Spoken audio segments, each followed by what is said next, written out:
Good evening and welcome to SVG-TV's news for Wednesday, January 27, 2016. I am Rochelle Batiste with the details. Creating awareness and advocating accountability and responsibility for protection against domestic violence. The Seroptimus International SVG and the SVG Bar Association hosted a panel discussion last evening on the Domestic Act of 2015. President of the SVG Bar Association, Rennie Batiste, noted that the Act recognizes and defines domestic violence as emotional, verbal, psychological, and sexual abuse and harassment, which were never before defined according to law. She said that it is essential to raise awareness of the new law and its provisions in order to sensitize persons about what is being done to tackle domestic violence and possibly lead to its eradication from the Vincentian society. Awareness raising is a fundamental component of primary protection strategies aimed at changing attitudes, behaviors, and beliefs that normalize domestic violence among the general public, preventing men and women from becoming victims or perpetrators of abusive relationships, and informing the wider public, and especially victims and perpetrators, about resources available to tackle the program.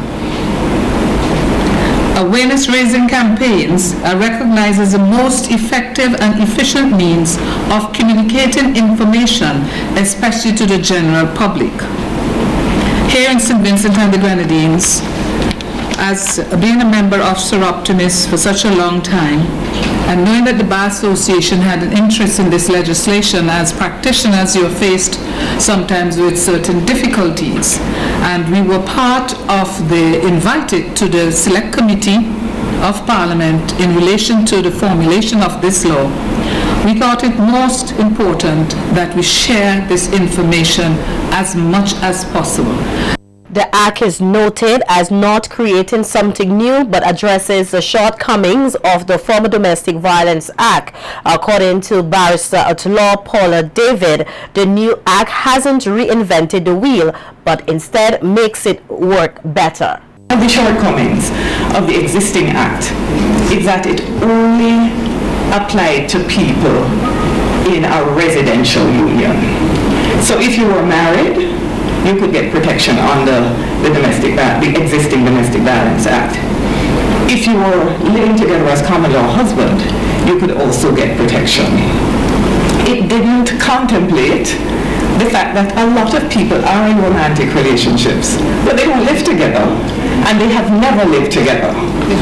The new Act addresses that shortfall, and it was a very important improvement in legislation.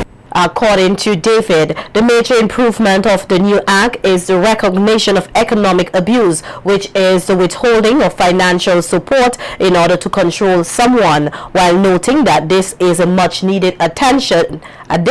David said there are some concerns with the provision.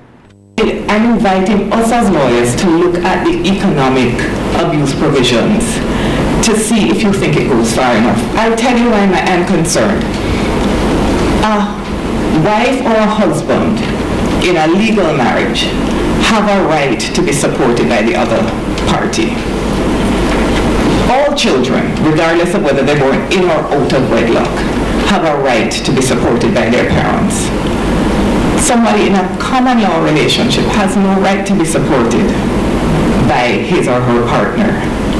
Somebody in a visiting relationship has no right to be supported by his or her partner, and the Act does not give that right. It allows you to have what it calls emergency financial support, but it doesn't contemplate that you might need it for like a year, 2 years. It doesn't contemplate that. It is much better than what we have, where you can get nothing. But I'm just inviting us who are going to be trying to implement the Act, the police, lawyers, to consider whether we don't think it should go farther.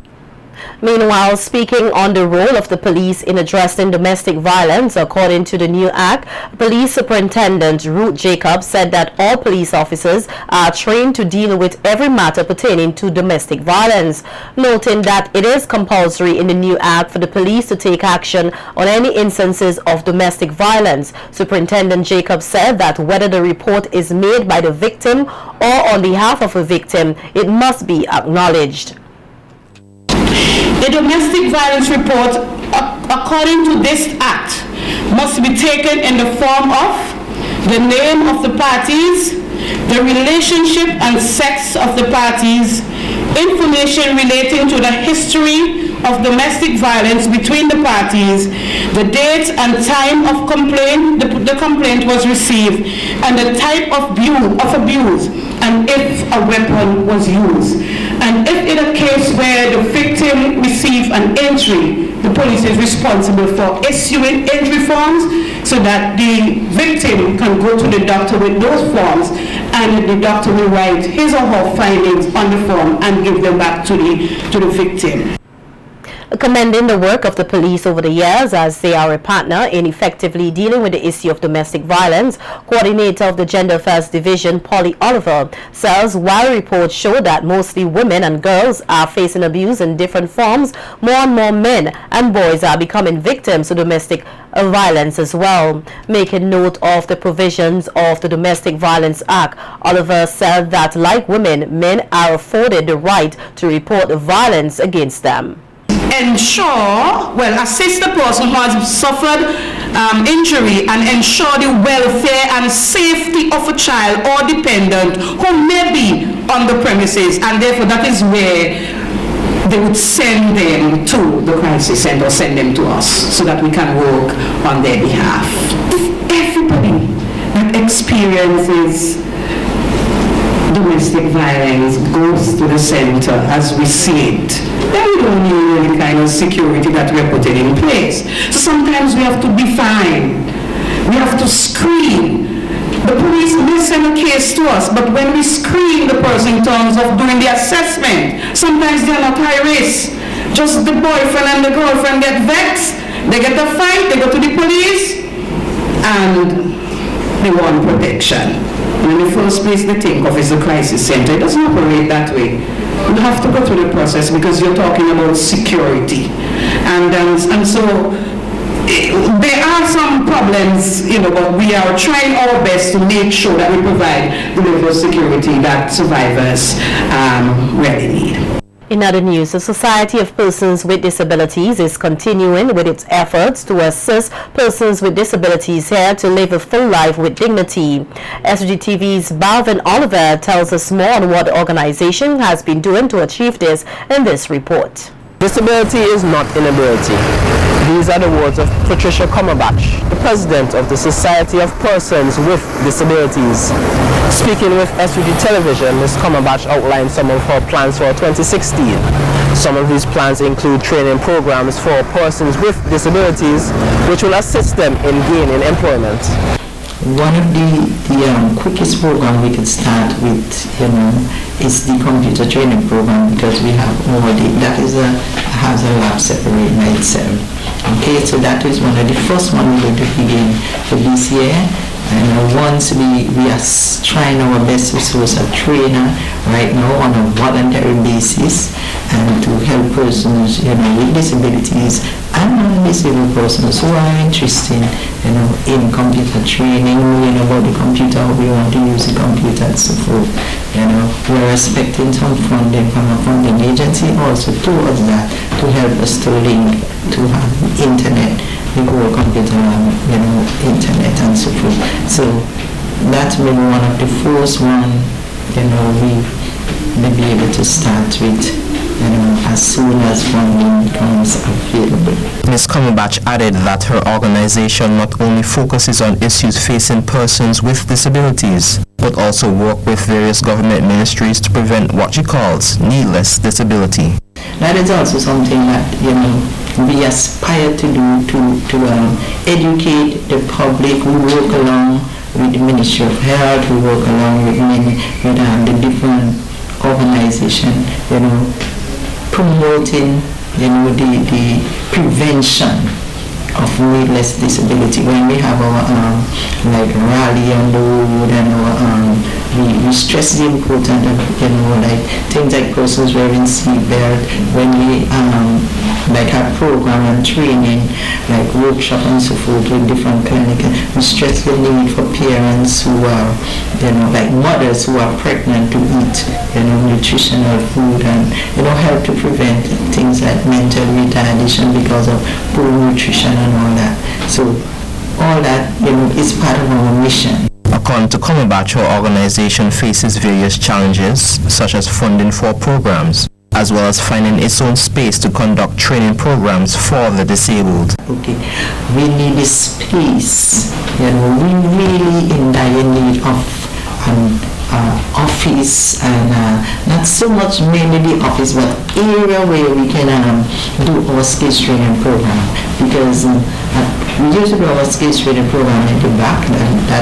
That space is now occupied, and we do not have the space. Just the area that you see in the front there, that is the area that we are using right now to do any kind of program that we have. The president of the National Society of Persons with Disabilities says they will be reaching out to the business community through workshops to get them to change the perception that persons with disabilities are liabilities. Because I know there are a lot of persons with disabilities that travel abroad and see persons with disabilities on the job, full-time, whatever and how they're being catered for. You just have to make the necessary adjustment, make the workplace accessible for that person, and the function focus, because they know, okay then, I'm in the same competition with the able-bodied employment, so my disability is not an excuse for sympathy. I am here to perform, and that will I do. Ms. Comabach is calling for all members of society to help her organization as they move forward for 2016. I am Bavin Oliver reporting for SVG Television's Evening News. Thank you, Bavin. And the Helping Hands Center will celebrate its 20th anniversary with a number of activities next week. The activities will begin on Wednesday, February 3rd, with an open day at the center, followed by a Thanksgiving service on Thursday the 4th at the Faith Temple Church at New Montrose. The anniversary activities will be held under the theme 20 Years of Doing Great Things. The Helping Hands Center is another institution here which seeks to transform the lives of children with disabilities. Other intentions are being urged to make every effort to play their part in the development of this country's tourism sector. This and other stories coming up when we return with more local news. Stay with us.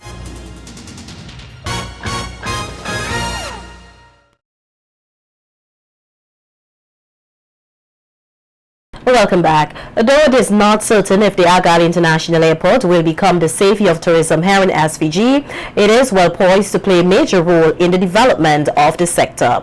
That's according to the communication officer with the International Airport Development Company, Jennifer Richardson, who was speaking on the topic of the benefits to be attained from the completion of the airport and the nation's preparedness to harness them on its stop last Sunday. Richardson says putting the proper plans in place to capitalize on the Agali International Airport is up to the tourism industry, largely and in part to the street vendors, hoteliers, bartenders, etc., to know where the benefits lie and how to take advantage of them. According to Richardson, proper plans must be in place and changes must be made for the advancement of the sector. I also noted that as a people, I don't think that Vincentians, generally speaking, understand that tourism is about us, not just the Minister of Tourism or not just the people who work at the port, but tourism is about every single person, including the man on the street who may think they have nothing to do with tourism. And as a people, there must be a paradigm shift in our attitude towards people, the way we treat people. Because when we open up the international airport, a lot of people are going to come to St. Vincent who don't look like us, they don't have the same shade of skin like us, and the way we deal with them is going to be paramount. I mean, even among us, we don't treat one another so well sometimes. So we need to look at that, the attitude change. We also need to look at the small industry that can benefit, like the cottage industry. Take, for example, Argyle opens, Stubbs is right there. and you have a lot of people passing through. Tourists maybe, people coming on business, but they're passing through. How does that community benefit from the people passing through? Do they just pass through and head on into Annisville or Kingston, or is there something to attract them?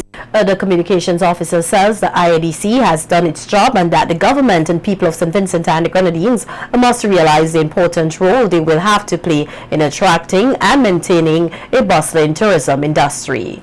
The environment beautification. In St. Vincent, sorry to say, but we are sadly lacking in beautification. You go to other countries, you pass, the hedges are well trimmed, the place looks nice, and you don't see a lot of that in St. Vincent. We need to pay attention to that. We need to beautify, we need to pay attention to the environment. I get sick to my stomach when I'm driving behind people and every minute they're tossing something over for them, tossing the bag off when they finish, and that happens constantly. How do we get people prepared to know, listen, all of this is part of the tourism product? How do we attract people here? We get them here. How do we keep them here and make them want to come back? So we have things to do, and we have done quite a bit of that. We have gone, like I said, into the nooks and the crannies, and we have explained to people. We have also explained to people when it comes to work opportunities, because we knew there were going to be work opportunities being made available once the airport becomes operational. And tourism consultant Vera Ann Britton said that though SVG has a national economic and social development plan, the country has yet to reach the stage of understanding the critical importance of plans and having correct data on which these plans are based. She adds that though the airport is going to be operational soon, there is no magic wand that it is going to make airlines fly here. So plans should be in place for the country and the tourism sector to make SVG more marketable. We need a tourism policy. We had a tourism policy which was prior to the approach, the Argyle International Airport. I would have thought that one of the first things that would have been done, taken into consideration what the changes that the international airport would create, that we'll have a new and a more appropriate tourism policy. There is none. And I think we need to deal with that very quickly, but not too quickly that we don't do it properly. We need to deal with that. And in dealing with that, it's not just a matter of offering incentives to accommodation, but we need to determine what type of accommodation in terms of the, not quality, or should be of high quality, but what category of accommodation, what are the niche markets that we will be targeting, what would be our emphasis on, where would be our source markets. Jennifer mentioned the obvious benefits, but I don't think the benefits are obvious unless we do these things. As a group of archaeologists continues their work to reconstruct an indigenous settlement near the Argyle International Airport, they are hoping to make it a replica of what once exists there. Dr. Corinne Hoffman said that the site is of significant historical importance to St. Vincent and the Grenadines, and that her team aims to reconstruct the houses which were inhabited by the indigenous peoples using stone and shell tools. And I would like to stress the importance of this site here at Argyle, which we excavated in 2010. It is the first Carib village ever found in the Caribbean, in the Lesser Antilles, and we have been able, thanks to the collaborations here in St. Vincent of the different ministries and of course the International Airport Development Company, to excavate the village completely. We have been finding 11 houses, round houses, and 2 oval houses, of which we now aim to reconstruct 5 smaller round houses and 1 large oval house. The site, which can be dated to the 16th century, meaning that the Kalinago, the Carib who lived here, were the first to get in contact with the European colonizers in the region and of course the African people. Dr. Mina Hogland said, as a way of reconstructing the village as accurate as possible, his team is utilizing historical and sources of information as well as local knowledge. And one source is the historical sources, the written sources, and there is a very rich dictionary by Raymond Breton from the 17th century, and he was a missionary in Dominica amongst the Caribs of the island. He made a very good description of how the man's house, how the tabbouleh was built. He gives a general description of the manna, and that is why we are first trying out to build a manna and to get the experience how the construction would be like of that house. The second important source is local knowledge. Since we don't know exactly the kind of wood, since it is written and described in more general terms, the personnel of forestry can for sure help us with the reconstruction and the choice of the right material. In an attempt to decrease the number of motor vehicular accidents on the nation's roads, the Traffic Department of the Royal St. Vincent and the Grenadines Police Force will be stepping up its police presence throughout the country. In an interview with Station Sergeant Henry Providence, the traffic cop said already there is extra police presence on the road to direct traffic. He said that the increase of police presence is not aimed at harassing motorists, but to ensure that they are out of harm's way. It's a safety issue for us at the department, and that is our major concern here, right? When you see we place a road sign in a certain area, it is because of a safety issue. So everything at the end of the day boils down to issue, because as I said earlier, 2015 was really a bad year for us in regards to road fatality, and we are endeavoring, we're going to try our best to ensure that 2016 does not go down as 2015. So you're going to see police in and about Kingston, you're going to see them in different areas. You're going to see a larger police presence, like what is happening in Arnisville. You're going to see the officers more regularly on the road. You're going to see us more late on the road, because we recognize sometimes after 5:30, 6 o'clock when a number of these issues in regards to recklessness happens. Station Sergeant Providence appealed for the cooperation of the public to ensure the safety of all road users. He reiterated that one reckless move could cost the lives of many others. It means you have to go up to 10 o'clock. And the police is going to be there, we're going to be on the road, because we recognize that it is a safety concern for all of us.